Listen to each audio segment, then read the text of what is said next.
Andaman and Nicobar Islands. Situated 1200 kilometers away from Chennai in the southeastern Bay of Bengal, these islands stretch in an arc for over 1,000 kilometers.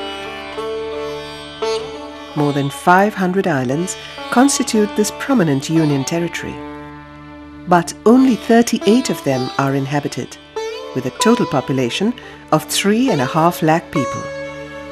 Indira Point, which is the southernmost tip of India, is situated in Great Nicobar. Similarly, in the Arabian Sea lies the Lakshadweep archipelago, consisting of many atolls, reefs and submerged banks. With an area of a mere 32 square kilometers, the Union Territory of Lakshadweep comprises 10 inhabited and 17 uninhabited islands. The Andaman and Nicobar Islands, as well as the Lakshadweep Islands, are blessed with natural beauty and tranquility in abundance. But due to their isolation from the mainland and inaccessible terrain, communications between the islands as well as with the outside world becomes a Herculean task indeed. For the inhabitants of these islands, who are mostly connected by sea, this is the life that they are accustomed to, and normally they don't think beyond that. 9-year-old Anita lives in Panigat, a remote island in the Andamans. She and her family are a part of a fishing community. Anita spends time playing with her friends and loves to be a carefree young girl. But one thing that dampens this little girl's spirit is her health. Anita has been having recurring seizure attacks. It makes the life of this young girl difficult and far from normal. But with hope, from her remote island, she travels to GB Pant Hospital, the only hospital at Port Blair, the capital of the Andaman and Nicobar Islands. Dr. Bharadwaj, a pediatrician, examines Anita. After examining her, he feels that a specialist should be consulted at the earliest. But the nearest place which has such a specialist is Chennai, which is more than 1,000 kilometers away. For Anita's family, the very idea of traveling to distant Chennai to consult a specialist is next to impossible. But there is a ray of hope for them. Welcome to the world of telemedicine. This emerging application of space technology provides the vital link between remote rural hospitals and super specialty hospitals located in urban areas through communication satellites provided by the Indian Space Research Organization, or ISRO. For the millions of Indian rural masses who desperately need specialist medical advice, this facility is literally heaven sent. ISRO has established the vital link between the GB Pant Hospital at Port Blair, Bishop John Richardson Hospital at Car Nicobar, and Sri Ramachandra Medical College Hospital, a super speciality hospital at Chennai.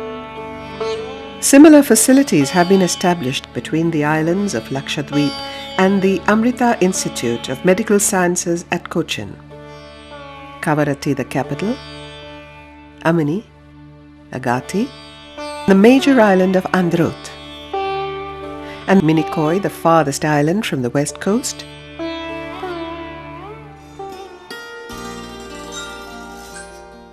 Sitting at GB Pant Hospital, Dr. Bharadwaj discusses Anita's case with a specialist at Sri Ramachandra Medical College Hospital, Chennai, through a video conferencing link set up between the two telemedicine centers. Anita, 9-year female child, presented with repeated history of convulsion for 3 to 4 minutes, generalized tonic-colonic, sometimes focal, right-sided, associated with uprolling of eyeball. In between the convulsion, child is apparently all right. This was at least 10 to 20 times episode per day. The parent said the child is having this convulsion since 4 months of age, for which he was receiving Dilantin as an anti-convulsion drug. But the seizure was persisting.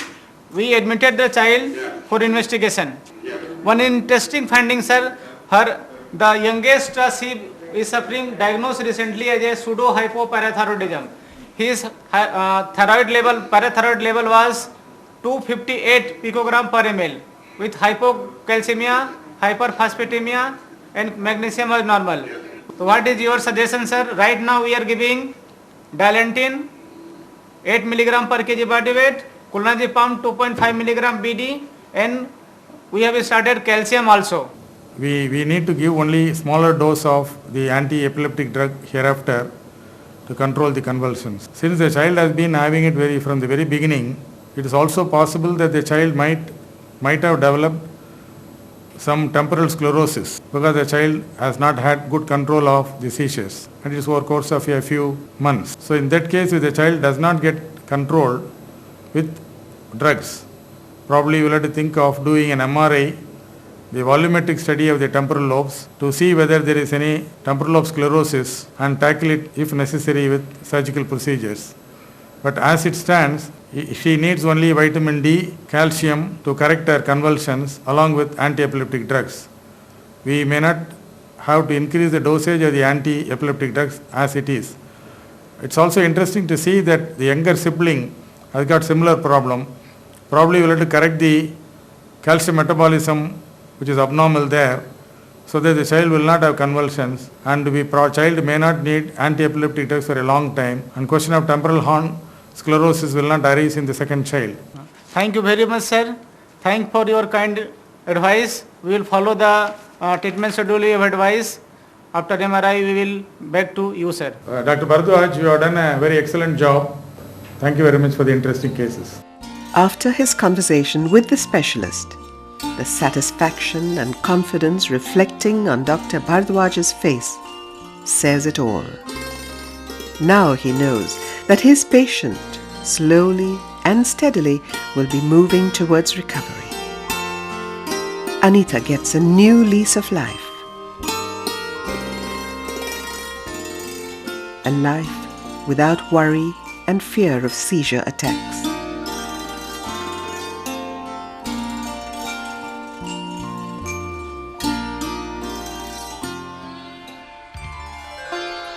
The 16-hour-long journey over rough seas from Port Blair takes us to Nicobar. This is the headquarters of Nicobar district. The Nicobar huts are unique to this island. At Bishop John Richardson Hospital in Nicobar Island, the Telemedicine Center has empowered doctors and patients with access to the best of medical advice and treatment with a mere click on the computer. Michael Iso, a graduate student from Nicobar, had a kidney transplant. He needs to consult the specialist doctor every fortnight as a follow-up for post-operative treatment. Due to the remoteness of the Nicobar Island, where the only mode of transport is a ship arriving once in 10 days, depending upon the condition of the sea, he cannot think of visiting the specialist frequently. For him, the Telemedicine Center is definitely a blessing. At the Nicobar Telemedicine Center, Dr. Bindu Kumar sends Michael's reports of pathological tests using a microscope attached to a digital camera. This camera grabs the image formed in the microscope and sends it to the computer, from where the image is sent to the referral telemedicine center at GB Pant Hospital, Port Blair. Dr. Titus is the first doctor from the tribal population of the island. Through the telemedicine link, he discusses the case and the post-operative course of action with Dr. Omkar Singh of GB Pant Hospital. Sir, here is a patient from Nicobar named Michael Iso. 1 year back, he had a chronic renal problem. That's why he was referred from here to Port Blair, and from Port Blair to Chennai he was referred. And he was diagnosed as a chronic renal failure. And after that he was taking a dialysis for some time. Then later on kidney transplantation was done at Ramachandran Hospital. After operation was done, then treatment was given to him. Dialysis was done also. Then after that he came back to Karnik. And now he's on the drugs, he's still on the treatment. Last time you asked us to do some blood tests for him. We have done the tests. Yes, Dr. Titus, I have gone through the reports. Yes, sir. I can see it on my monitor. I could see that his liver function test was deranged and also the blood sugar is on the higher side. So what I suggest is let him take the immunosuppressant drug, Neural, tablet prednisolone and lamivudine. Okay. His rise in blood sugar is expected because he is taking steroid. You have to keep a close watch on it, and also his blood pressure has to be kept under strict control. Here I would suggest two things. First thing is you get his blood sugar repeated again, give him a diabetic diet, keep him on a diabetic diet. Avoid food or drinks which is rich in potassium, because in Nicobar people take lot of coconut water. So please advise him not to take a lot of tender coconut. At the most he can take 1 or 2 in a week, but it should not be more than that. You please get his biochemical test repeated again and you can send it to me, and in the meantime you just keep his blood pressure and other things under control.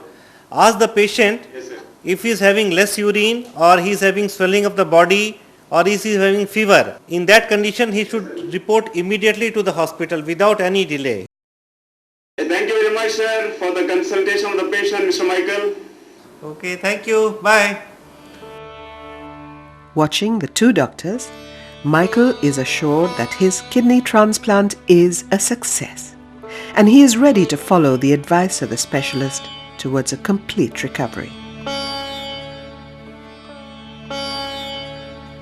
Similar telemedicine consultations routinely take place between the islands of Lakshadweep and the Amrita Institute of Medical Sciences at Cochin. Since it saves money and time for the poor patient who has to travel long distances, telemedicine is emerging as a cost-effective option. This is even more visible in the case of remote areas like the Andamans and Lakshadweep Islands, where the cost of an emergency airlifting of a patient to the mainland is prohibitive for the government. Today, telemedicine has successfully established a virtual space bridge connecting the mainland of India with its remote island territories. Considering its importance, the telemedicine link between the GB Pant Hospital at Port Blair and Sri Ramachandra Medical College Hospital, Chennai, was inaugurated on the 3rd of July 2002 by the Honorable Prime Minister Mr. Atal Bihari Vajpayee from New Delhi through the satellite link. The telemedicine pilot project, which I have the pleasure to inaugurate today, demonstrates another social dimension to space applications.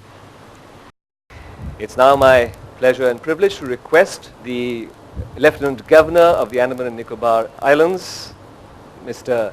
N. Jha, to please speak to us from Port Blair.